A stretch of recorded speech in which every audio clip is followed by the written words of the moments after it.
Hey guys, it's Gretchen and welcome back to our YouTube channel. In this video, we're going to be talking about one of the most common refusal grounds, which is a refusal ground on proof of funds. So, what is the best way to address this? First, obtain GCMS notes. GCMS notes is a report from the Global Case Management System, which can be obtained to understand the status of a visa application or learn the details of a visa refusal. A refusal that is based on the applicant's proof of funds does not always mean that he has insufficient funds. There are several possible reasons why a visa officer would refuse an application based on proof of funds. And this is the reason why obtaining GCMS notes first is the wisest course of action. And these are the possible reasons. First, insufficient funds. Second, incomplete supporting documents. Third, a lack of consistency of the information provided or indicated on the supporting documents. Fourth, funds no longer exist. Fifth, bulk deposits in the bank account. Sixth, no specific amount indicated in the affidavit of support. Seventh, the amount on the affidavit of support and on the statement of purpose or study plan is bigger than what is in the bank account or than what is on the bank statement and on the bank certificate. Eighth, amount is not converted in Canadian dollars.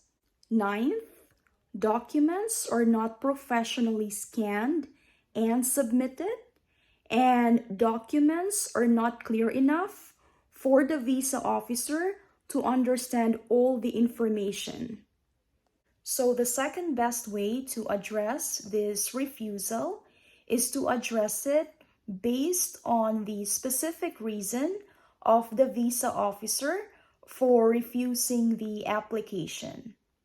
So now let's address this visa refusal based on each possible reason that I discussed earlier.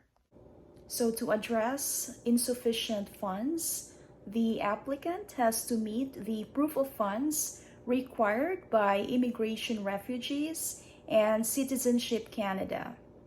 The required POF for the student is $10,000 per year and $833 per month, in addition to his tuition fees and other expenses in connection to his visa application. For the first family member that accompanies him, the required POF is 4,000 Canadian dollars per year and $333 per month. And for every additional family member that accompanies him, the required POF is 3,000 Canadian dollars per year and 255 Canadian dollars per month.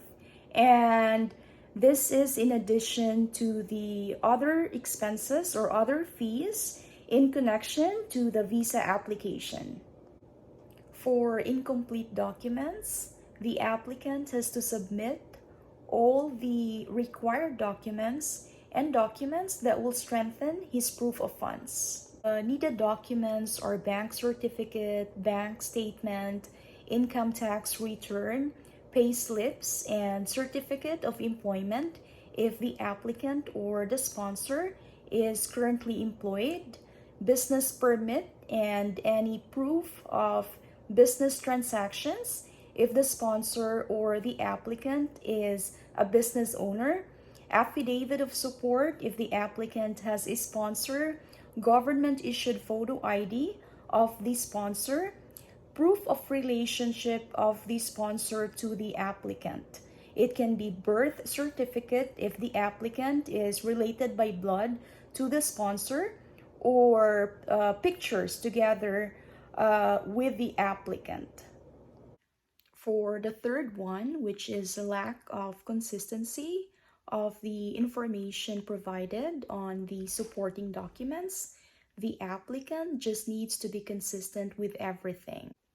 So if he declares on his study plan that he has 20,000 Canadian dollars, then the same amount should show on his bank statement and on his bank certificate. For the fourth one, which is funds no longer exist, this is really hard to address because this is considered misrepresentation. But yeah, you just have to address it. Just apologize and let the visa officer know that you've already used the funds. Maybe you used it to pay your tuition fees and other expenses for the application of your visa. But for me, the best thing to do in this case is reapply 6 months or more from the time that your application is refused. And just make sure that the funds still exist during the application of your visa, or while you're still waiting for your visa to be approved. Now, let's talk about bulk deposits. A deposit of 1,275 Canadian dollars per month, or 51,000 Philippine peso per month, is considered a bulk deposit. And the best way to address this is just to say to the visa officer that someone gave this to you as a gift. But then you have to submit a supporting document, specifically an affidavit of gift or a gift affidavit.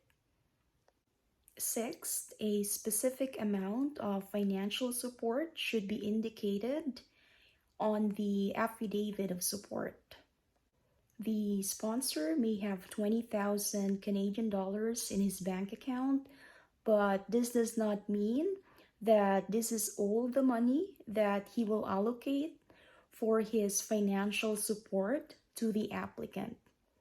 The visa officer understands that the sponsor also has his needs, expenses, and payables. And this is the reason why the visa officer wants the amount to be specified on the affidavit of support. The best way to address the seventh one, wherein the amount indicated on the affidavit of support and on the study plan is bigger to what is indicated on the bank statement and on the bank certificate of the sponsor, is to ask the sponsor to increase his funds in his bank account. Because how can he declares a financial support of 20,000 Canadian dollars when he only has 18,000 Canadian dollars in his bank account? For the eighth one, wherein the amount is not converted in Canadian dollars, the applicant just needs to convert all the funds that he declares in Canadian dollars. The visa officer does not have the time in the world to convert all the funds declared in Canadian dollars, and using other currencies might just get him confused. And for the last one, the applicant just needs to submit a professionally looking scanned documents, and he just needs to make sure that everything is clear enough for the visa officer to understand all the information that he provides. I highly suggest a phone application called Cam Scanner to help you scan your documents. And yeah, that's it for today. Thank you for watching, guys, and I hope to see you on our next vlog. Take care.